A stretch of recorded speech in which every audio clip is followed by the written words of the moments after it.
Guys welcome to our channel the sunny vibes और मैं हूं आपका सनी।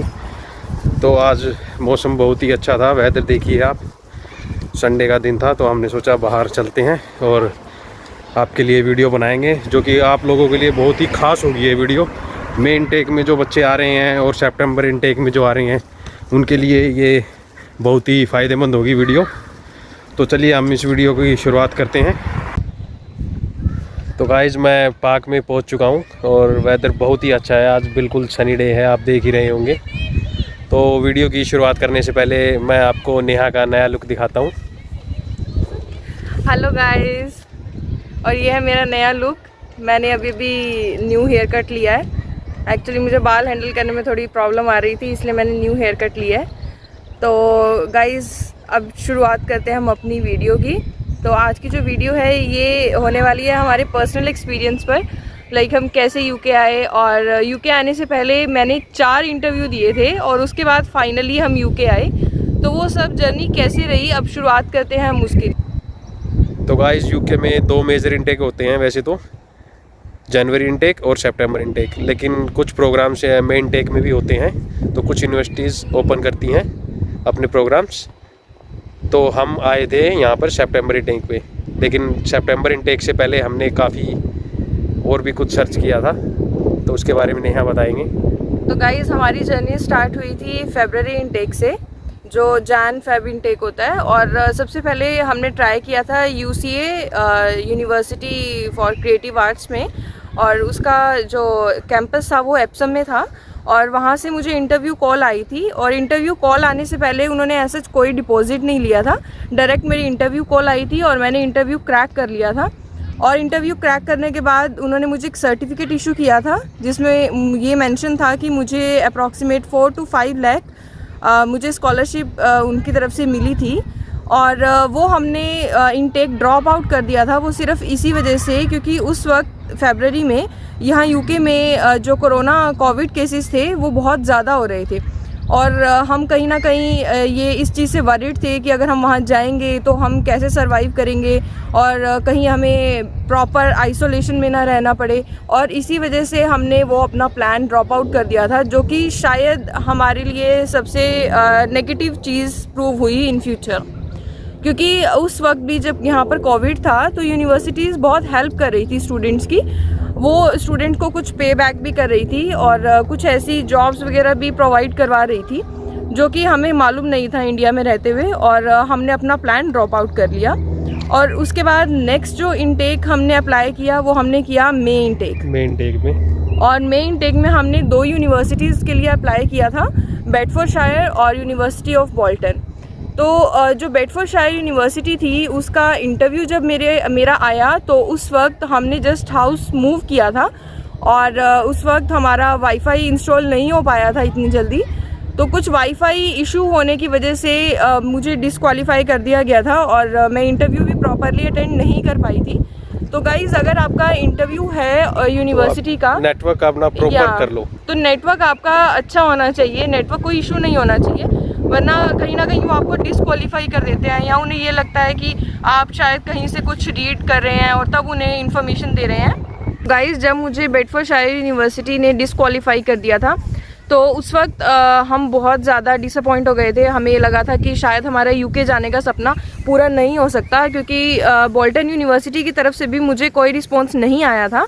और इन एक्चुअल हम तब तक कुछ कर भी नहीं सकते थे, कहीं अप्लाई भी नहीं कर सकते थे जब तक हमारा यूनिवर्सिटी ऑफ बेडफोर्डशायर से हमारा रिफ़ंड ना आता। और मैं उन्हें बहुत सी मेल्स डाल रही थी और फॉलोअप कर रही थी कि हमारा रिटर्न आ जाए और हम किसी और यूनिवर्सिटी के लिए अप्लाई कर सके। तो उसके बाद थोड़ी देर बाद ही हमें बोल्टन यूनिवर्सिटी से कॉल आ गई थी कि आप फ़ीस सबमिट करा दो 50%, तो उसके बाद हम आपका इंटरव्यू कंडक्ट करवाएंगे। लेकिन उससे पहले हमें ये था कि भाई हमारी फ़ीस वापस आ जाए बेडफोर्डशायर में जो अटकी हुई थी, और तब हम सबमिट करवा पाएंगे, क्योंकि हम फ़ंड्स छेड़ना नहीं चाहते थे, क्योंकि हमें फ़ंड शो भी करने होते हैं। तो हम उसकी वेट करते रहे, लेकिन हम काफ़ी परेशान तो थे, क्या होगा कैसे होगा, हम मतलब बिल्कुल उम्मीद छोड़ चुके थे।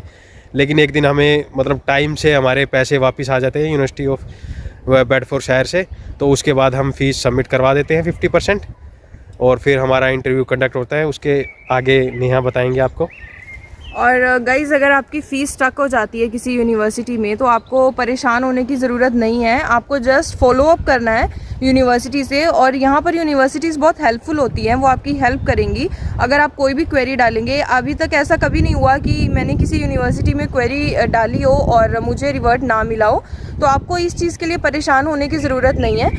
हाँ, थोड़ा सा टाइम ज़रूर लग सकता है, लाइक 6 मंथ्स भी लग सकते हैं या 3 मंथ्स में भी हो सकता है, वो डिपेंड करता है, लेकिन आपको रिवर्ट ज़रूर मिलेगा।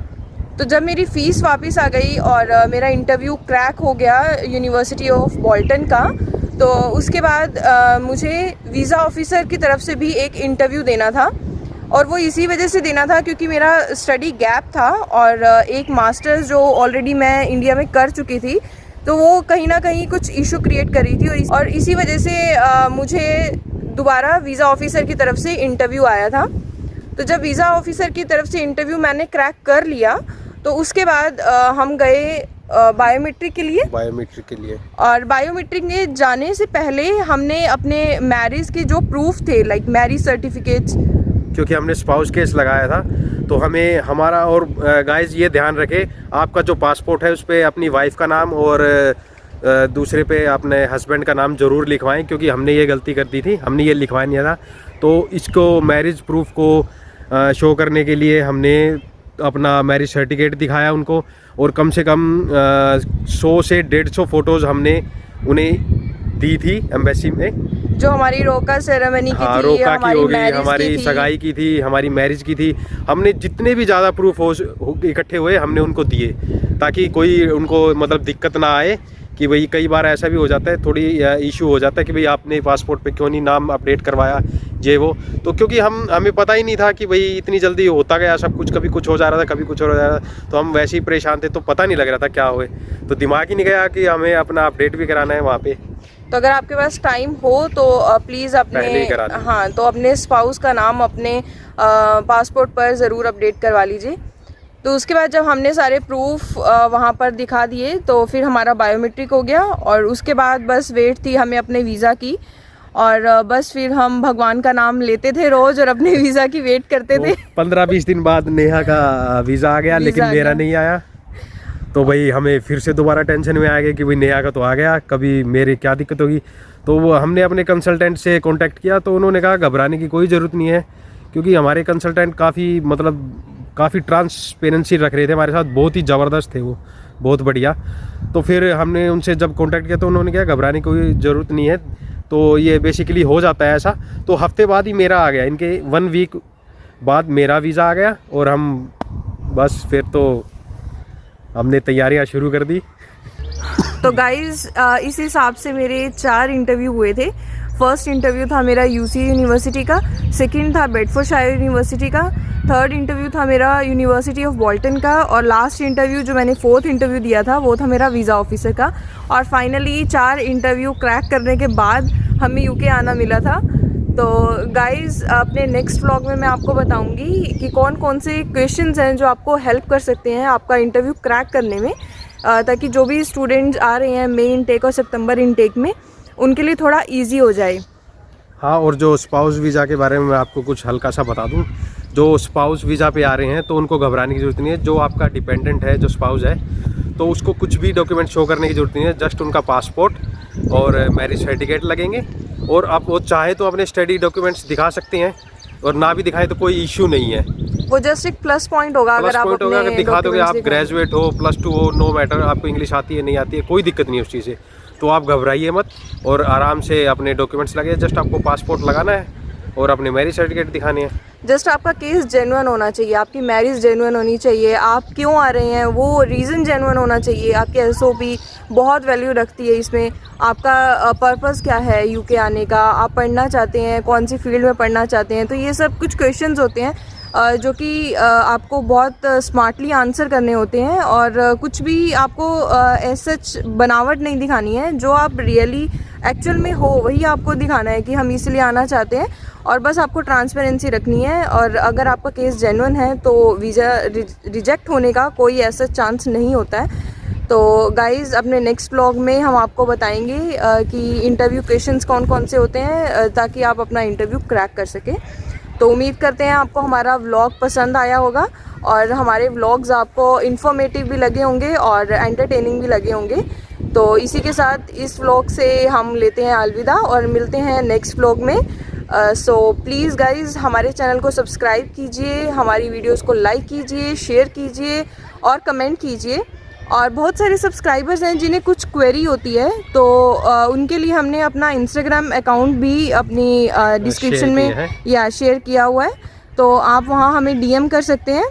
तो गाइज़ मिलते हैं हम अपनी नेक्स्ट व्लॉग में। Till then bye bye.